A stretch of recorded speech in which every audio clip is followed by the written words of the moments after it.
You always like make that face like I didn't push the power button or anything when that is exactly what you've done. Why would I push the power button to make a camera work? Why can't I use my mind? Because if you could do that, we'd be a lot richer than we are. Although that would be like a pretty shitty X-Men power though. All you can do is just like turn on digital cameras. Although like you could turn off CCTV, so then you could like, you know. Plus newer cameras have like a little control you can do that with. The other camera we got, the one that's over at the Minions house, it has a remote control. But if you could turn off like CCTV cameras, you could go and like act a Karen in shops and get your way. And then when they're like, we have you on the CCTV, and you could be like, no you don't. First of all, this is a copy of CarousHELL3, which I do have on DVD, but I have forgot to bring my DVD copy of it over to show off. But imagine it's here. It's like Carousel, but there's 3 of them. This is where we're at right now. It's a Sunday evening. Yes. We received this a while back, and I was supposed to review it a while back, but we've been incredibly busy. Well, didn't we get it, and then that was when I was sick? Yeah. Busyness and terrible things happened. It wasn't really terrible. There was wolves. Last month. There was no wolves. There's no wolves in Donegal. Don't believe her. Don't be believing her. Anyway, the CarousHELL3. Yes, this one features the introduction of a carousel rabbit called Usagi, which is a reference to Usagi Yojimbo, the rabbit comic character who is a samurai. Which, you know, I felt clever for realizing. Who is... Well, Usagi is a Japanese word for rabbit. Is it? Yeah, that's why he's called that. Oh! Yeah, that's why I've known this since I was in 6th grade because the name for Sailor Moon in her human form her nickname is Usagi because she's a little rabbit. See, I've gone from feeling clever to feeling dumb now. I knew it this time. I knew the thing. No one can do that quicker than your spouse. But anyway, so the director sent us a copy. Yes. Because he's a nice guy with a great cat. And there is, you know, for a series that started off with a perfectly rational sort of setup of a carousel horse, you know, turned slasher villain, you know, it's now become like a Highlander thing where carousel thing is trying to kill other objects to steal their powers to become a god.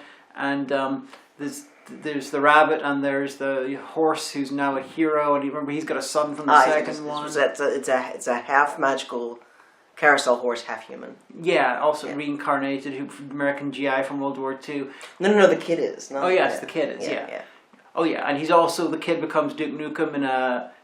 Hopefully that is a taste of what's going to come in part 4, but. Spoilers. Based on the budget, I'm guessing that's probably not going to happen. No, they'll be great. You all need to go out and buy the entire Carousel box set so Steve can make Carousel 4 with all bells and whistles and After Effects. I mean, the Carousel films, in one country in Eastern Europe, they've done pretty well. Like, they had cinema releases and everything. I can't remember which one it is. Like Czechoslovakia or something, or Czechoslovakia doesn't... Czechia or something like that. It's one of the Eastern European countries.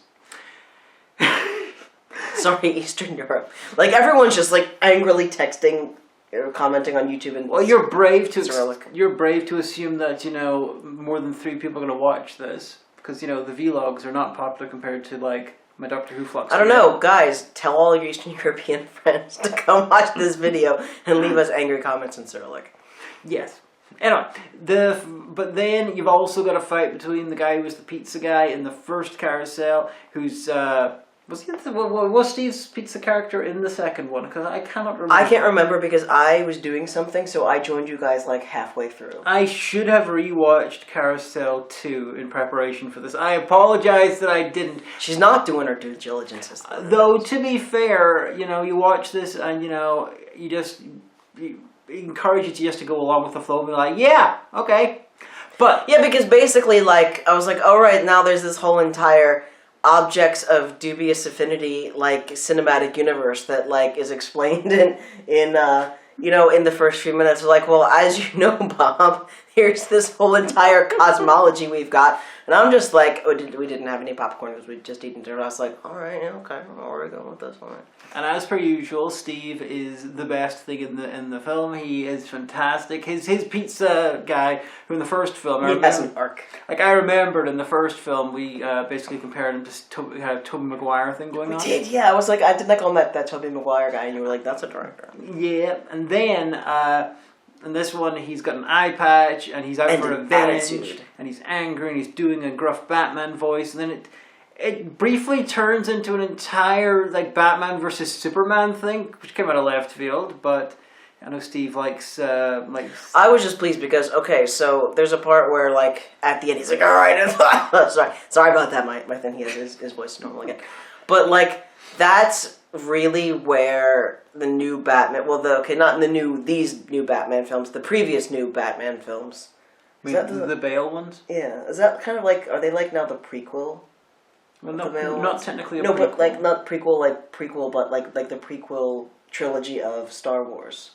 No, because they're not. They don't have a connecting narrative. So no, I meant just kind of like popular. Like everyone's kind of like, oh, and then they happened. Like with the prequels. Technically, I think the ones, if there were a prequel one, it would be the Affleck one, because Robert Pattinson is current Batman. That's what I mean, because like there's the now Batman. Sorry about. But like, okay, so anyway, when he was first Batman and he's like, no things and stuff, like I thought like his voice was so bad.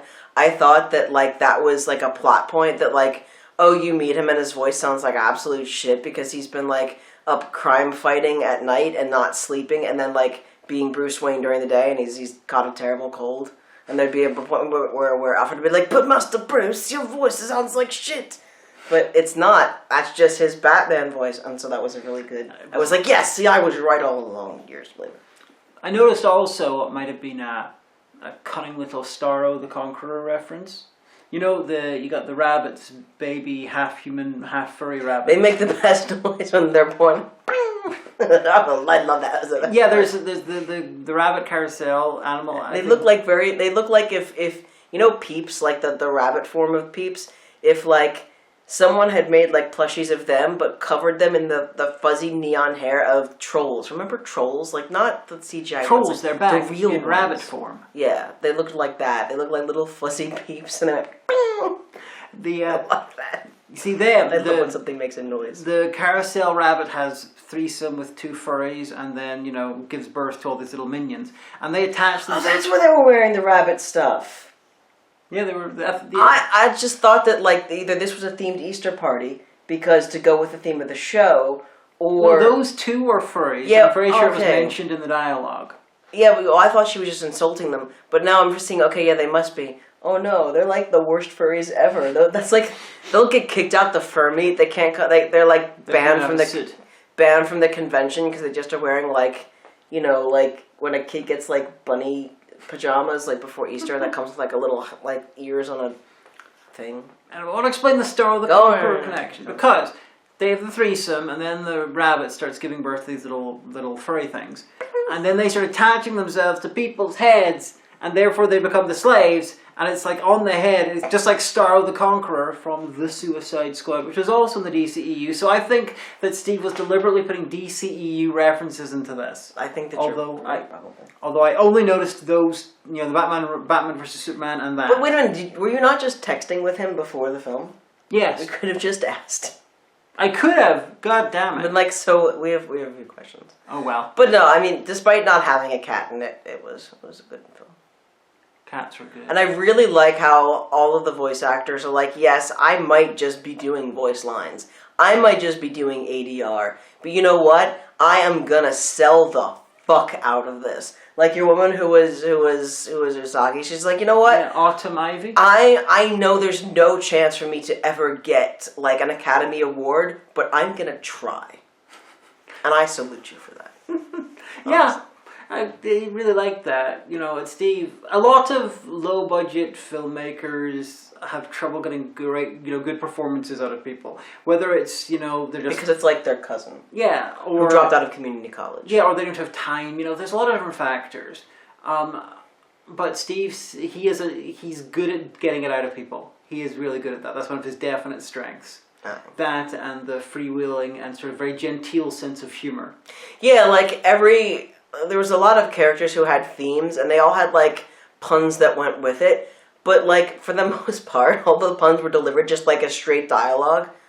And then, like, if another character would try to, like, pun against in the original person's pun style, they'd be like, what the fuck are you doing? It's not funny, stop it. and I thought that was pretty funny. Yeah. Yeah. Yeah. We do like Steve's work.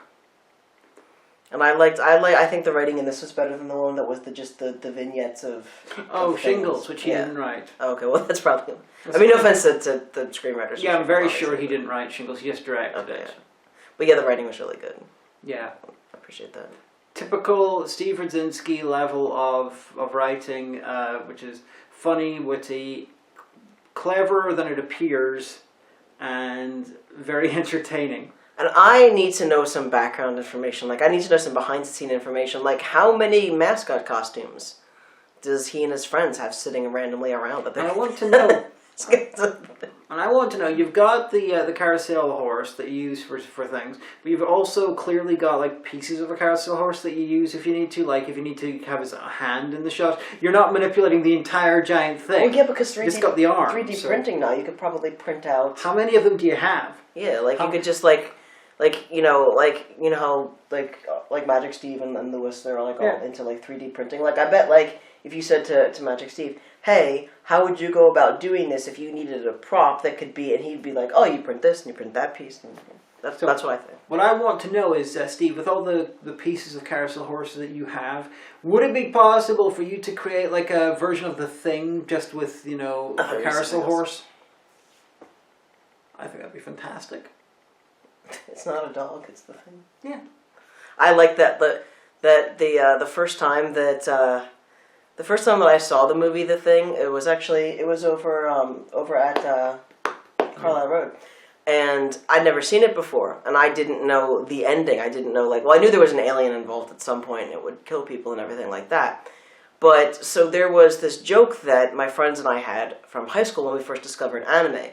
And I think it was like Akira that we first saw. There was just some kind of big road sign that probably said things about like the highway, and we're like, oh, see, for the actual Japanese audience, that's the plot. But we don't get to, we have to figure it out by ourselves because we can't read Japanese. And so that became a trope. Whenever we saw a sign, we'd be like, oh, for the Japanese speakers, there's the plot, ha ha ha. And then so when I first saw The Thing, we were all sitting around watching, in the living room watching it. And then they come up on the Norwegian, so I was like, oh, and I'm like, they're telling them the plot. And then our roommate Neil was like, I thought you said you hadn't seen this before. And I was like, I haven't. And he was like, oh, okay. And then it was funny afterwards, because if you've ever seen The Thing, they're actually shouting in Norwegian, no, wait, don't, the dog is evil, it's an alien creature, don't do that. But because they speak English and not, Yeah. All the Norwegians are bilingual except for one, according to its prequel, but while none of the Americans are, just goes to show. Well, that's very realistic. Although they aren't some of them supposed to be scientists? Yeah, they're all. I think that some of them have taken Spanish in high school or something, not Norwegian. But yeah, no. So it was a good continuation of the the object of dubious enterprise cinematic universe. I hope he continues it in some form. I know he's doing other projects. Some are Nazis, but some are just... Well, the Nazis were in the second one. They got killed. Yeah. So you don't have to be reincarnated as an object. You don't have to be a Nazi. That was just... happened to be some of them that were. And there was a vibrator who had googly eyes, and then whenever he got angry... And his name was Richard. Did you notice that? And they added little... Angry eyebrows. I love it. It was great. Although you could tell that it was just a plastic cigar case. But still, I admire the commitment to sparkle. Like, come on, guys, couldn't you spring for an actual vibrator? I don't know, maybe someone's great-uncle smokes. My great-uncle smoked cigars. My great-uncle Henry did. You could still spring for an actual vibrator for the film. I don't know, maybe that was like a rating thing. Like, as long as we don't have a vibrator, we'll squeak in under whatever it's rated. There was there was the threesome, but this lady was like, oh yeah, that's a good point. Topless for at least a half. Yeah, there was a sex scene. That's true. So I don't think that's the issue. If you write the show, but it's like I said, the first one I was pitched to me as it's a carousel horse that's a slasher, and I was like, not the stupidest thing I've seen doing a slasher film. That's true, but then. What was it, like a few years later, you were like, oh, I've got CarousHEL3, remember that? Well, they did a sequel, and I was like, right, and I think I was working on something for work because we had folks over, And then so I came down to, like about halfway through or 2/3 of the way through. And everyone's like, okay, so pause. To explain real quickly. So the Nazis, right? Well, they all got reincarnated. And I was like, and he has a kid. And all right. The kid's adorable. The puppet's still fantastic. It is proper Henson level sort of puppetry. Little Muppet sort of guy. We get a lot of emotional range out of him, especially when the performance is still spectacular. It is odd. It is legitimately a little bit odd to see the father and son next to other because the dad is basically an actual just frozen plastic, carousel horse. While the kid, you got full lip sync and his eyes move and everything, and mixed with the performance. Oh, he's fucking fantastic. That is way more expensive than you would expect for a film that cost this little. Well, maybe he knows someone that does animatronics. Yeah, the thing was animatronics, but still puppetry. Yeah, it was like fantastic. Yeah, but you can do really great stuff now. And it doesn't even need to be like electric. Like I've seen stuff that like the Henson's Creature Shop can do, and like Disney and stuff like that, where it's just like all the joints on your hand are rigged up in specific ways. That still counts as animatronics, I think, doesn't it? I think as long as there's the Onyx part is electronics, but as long as there's a servo motor somewhere involved. I don't think there's a servo motor in there. Well, there you go. But puppetry, you can get a lot of amazing stuff out of technologically very, very basic stuff. Like, look at the Jerry Anderson 1960s stuff. No, they're awful. And they're really fantastic. It looks like the evil version, not evil, but like alright, so Gen Xers, and I guess older millennials, it looks like Lady Elaine Fairchild from Mr. Rogers' Neighborhood. They all just have this weird, like, evil-looking face. Like, I'm gonna murder someone as soon as, the sun goes down for the day. I would tell you, about 60,000 people die in Captain Scarlet, but, it's not Captain Magenta's fault. He's just really enthusiastic about counting. So anyway, in the real world of America, we watched CarousHEL3. Have you any other? I really liked it. I suggest everyone go and get the Carousel trilogy. They can get the full trilogy set from Silver Spotlight Films. What? Is it available online? Is it the link in the description below? Probably. There you go. And he's got a series of other films. One of them is called Red Christmas, which I suggest you watch after you watch a bunch of his films because it's filmed and performed just like the rest of them, but it's not a comedy and it's actually a really brutal sort of torture film. And you get such amazing dissonance because I watched it without any of that context and I was like, wait a sec! I wonder when the cat's gonna turn up. Oh no. It was great. I loved that. I'm going to review that at some point, but I need to review a couple of his other ones just to really set the stage for the audience. Taking the pastiche. Yeah. Anyway, that was us. That was CarousHEL3. We hope there's a CarousHEL4. We know he's definitely working on another film because I believe his Kickstarter was successful. So I cannot wait to see that. We kickstarted for it. Yeah. Love you, Radzinski. You're fantastic. This is #non-spawn. But hey, you know what? If you're a no-budget or low-budget director, and you're like, gosh, how can I get the word out about my new feature film for I have no distributor or publisher or whatever a publisher is in film. I don't. Studio. Yes, I'm not with Warner Brothers. And you're like, if only there was some way that I could tell at least 2 handfuls of people on the internet why you can get in touch with Diamanda Hagen. Yeah, you can message me on Twitter. I would happily put a little bit at the start of a review or something, about it because I just love low-budget film and I want people to hear about films and increase people's audiences because it's fantastic. It's great fun. Yeah, so if you took your camcorder, they don't even have camcorder. If you took your phone, not your camcorder, because we're hip and with it, into your bedroom and made a no-budget film with just your plushies and you would like Diamanda Hagen to have a screener copy and then talk about it on the internet, why, get in touch with us. Because let's be honest, it's not like HelloFresh is going to sponsor. Yeah, it's very, very true. But yeah, best to contact me about that via Twitter. Or Temu. Well, you're shopping like a billionaire now. Or Blue Sky, I suppose. Blue Sky? They don't have it on. No, they can contact. Oh, right. Contact me via these. Yeah, I get, and that new mobile game AFK Journey. I said this publicly. I'd rather lose a toe than download and play that mobile game. But the theme song to it is really, really good, and it's an Irish composer. It's the same guy that apparently does a lot of the music for Critical Role and everything. Yeah. Anyway, that was us. Nothing to do with anything else. Goodbye. Bye bye. Oh, I cannot read your back.